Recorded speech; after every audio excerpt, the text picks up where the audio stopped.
شهر رمضان الذي أنزل فيه القرآن هدى للناس وبينات من الهدى والفرقان۔ ماہ مبارک رمضان، اس دعا کے بھی چند فراز، چند مطالبے، چند سوال اور چند چیزیں ہیں جو بندہ اپنے خدا کے حضور میں بیٹھ کر طلب کرتا ہے۔ سب سے پہلا جملہ، خدایا آج کے دن اپنا روزہ رکھنے اور اپنی نماز پڑھنے کی توفیق عطا فرما، یعنی نماز ایسی ہو جو خدا کے لیے ہو، روزہ ایسا ہو جو خدا کے لیے ہو۔ پہلے دن کی دعا میں بھی اس مسئلے کی طرف اشارہ کیا تھا۔ روزے کی 3 قسمیں ہیں، بدن کا روزہ، اعضاء و جوارح کا روزہ، اور قلب کا، دل کا، نفس کا، روح کا، جان کا روزہ۔ یہاں مراد وہی صوم القلب ہے، جان کا روزہ ہے، یعنی ایسا روزہ نہ انسان صرف مبتلات روزہ سے پرہیز کرتا ہے، نہ صرف اس کے اعضاء و جوارح روزہ دار ہوتے ہیں، بلکہ اس کا پورا وجود روزے سے ہوتا ہے۔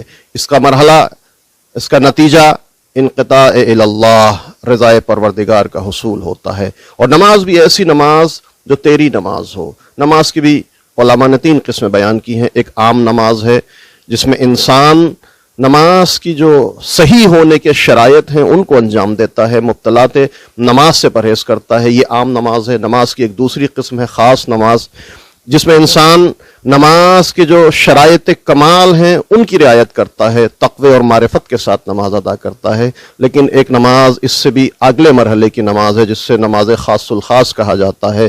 وہاں انقطاع الی اللہ ہوتا ہے، وہاں انسان کا دل صرف اور صرف ذات پروردگار کی طرف متوجہ ہوتا ہے۔ یہ ایسی نماز ہوتی ہے کہ جب بندے کے پیر سے تیر نکال لیا جاتا ہے تو اس کو پتہ بھی نہیں چل پاتا۔ یہ نماز خاص الخاص ہوتی ہے۔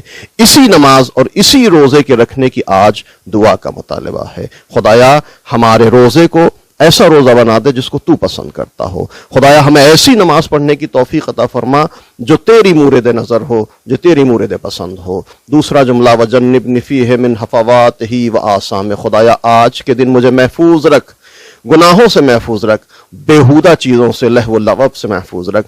روزے دار، حقیقی روزے دار وہی ہے کہ جو صرف مبتلات روزہ سے پرہیز نہیں کرتا ہے بلکہ وہ تمام تر کے گناہ اور تمام تر بیہودہ چیزوں سے پرہیز کرتا ہے۔ چنانچہ پیغمبر اسلام نے ارشاد فرمایا، روزے کی حالت میں تمہاری ذمہ داری ہے، وَاحْفَظُوا أَلْسِنَتَكُمْ، اپنی زبان کی حفاظت کرو، وَغُضُّوا عَمَّا لَا يَحِلُّ النَّظَرُ إِلَيْهِ أَبْصَارِكُمْ، اپنی آنکھوں کی حفاظت کرو، خبردار اس چیز کو نہ دیکھنا جو تم پر حرام قرار دے دی گئی ہے، وَعَمَّا لَا يَحِلُّ الْإِسْتِمَاعَ إِلَيْهِ أَسْمَاعَكُمْ، جو جن چیزوں کا سننا تم پر حرام قرار دے دیا گیا ہے، خبردار ان کو سننا نہیں۔ یعنی ایسا روزہ ہو، اس طرح گناہوں سے دوری ہو، اس طرح لہو و لعب سے پرہیز ہو کہ انسان اپنی زبان کی بھی حفاظت کرے، انسان اپنی آنکھوں کی بھی حفاظت کرے، انسان اپنے کانوں کی بھی حفاظت کرے، اس کا پورا وجود روزے دار ہو۔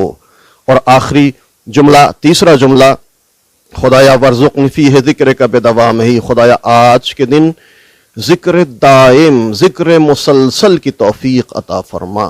انتہائی اہم نعمت ہے۔ کل کی دعا میں، گزشتہ دعا میں اس کی طرف اشارہ کیا تھا کہ ذکر خدا کی چاشنی، حلاوت اور مٹھاس اللہ کے وہ بندے حاصل کر سکتے ہیں جو گناہوں سے خود کو محفوظ رکھتے ہیں۔ شیطان کہتا ہے کہ میں 5 کام، جو لوگ 5 کام انجام دیتے ہیں میں ان سے دور رہتا ہوں، میں ان پر اپنا تسلط نہیں جما سکتا۔ ان میں سے ایک کام ذکر دائم ہے۔ آج کے دن خدایا توفیق عطا کر کہ ہم تیرا مسلسل ذکر کرتے رہیں، بتوفیق کا یا ہادی المضلین، اے گمراہوں کی ہدایت کرنے والے معبود۔